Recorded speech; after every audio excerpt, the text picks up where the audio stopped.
Hai semuanya, perkenalkan nama saya Niscaya Gule, NIM 2022310005.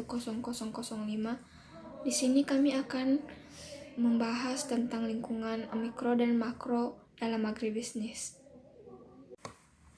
Poin pertamanya adalah undang-undang dan legalitas.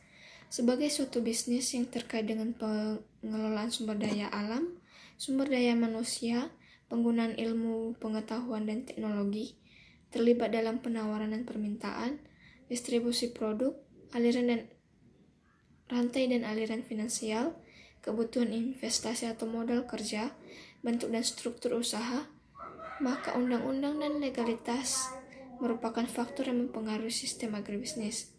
Ada beberapa manfaat dengan mengikuti peraturan tersebut yang ada. Yang pertama, memudahkan penetrasi pasar, yang dimana artinya memudahkan kita untuk mengembangkan pasar yang sudah ada menjadi pasar yang lebih baik lagi, sehingga para konsumen dapat tertarik. Kedua, meningkatkan image usaha atau yang disebut dengan kata lainnya citra usaha. Otomatis jika usaha kita mempunyai citra yang baik, maka konsumen akan tertarik untuk mencobanya.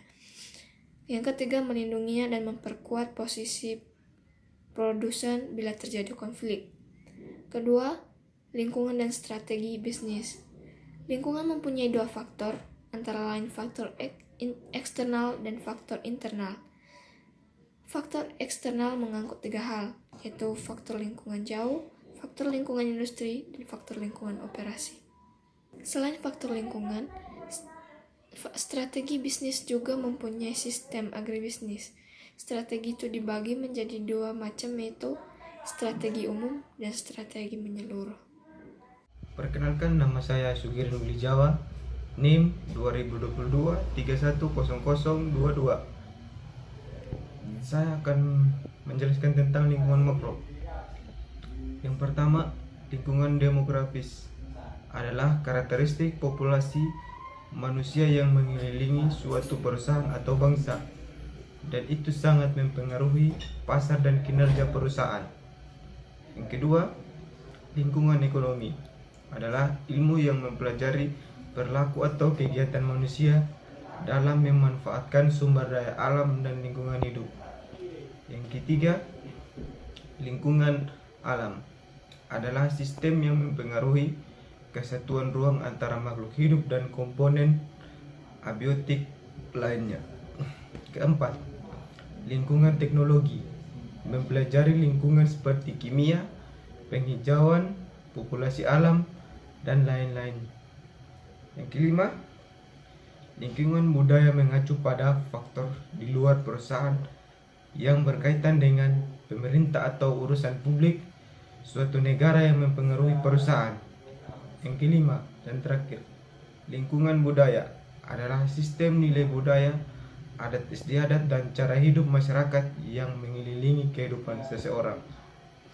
Perkenalkan, nama saya Yusufina Deva, NIM 2022310010, Prodi Agribisnis. Baik, saya akan menjelaskan tentang lingkungan mikro.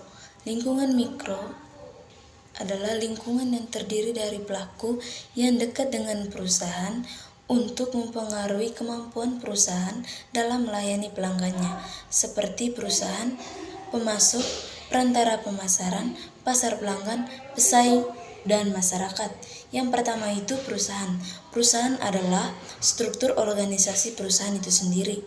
Yang kedua, pemasok atau supplier adalah perusahaan dan individu yang menyediakan sumber daya yang dibutuhkan perusahaan atau para pesaing untuk memproduksi barang dan jasa tertentu. Yang ketiga, perantara adalah perubahan dagang yang membantu perusahaan untuk menemukan pemberian atau penutup penjualan dengan mereka. Yang keempat, pelanggan adalah pasar sasaran perusahaan yang menjadi konsumen atas barang atau jasa yang ditawarkan. Yang kelima, pesaing. Pesaing adalah perusahaan di dalam industri yang sama dan menjual produk atau jasa pelanggan.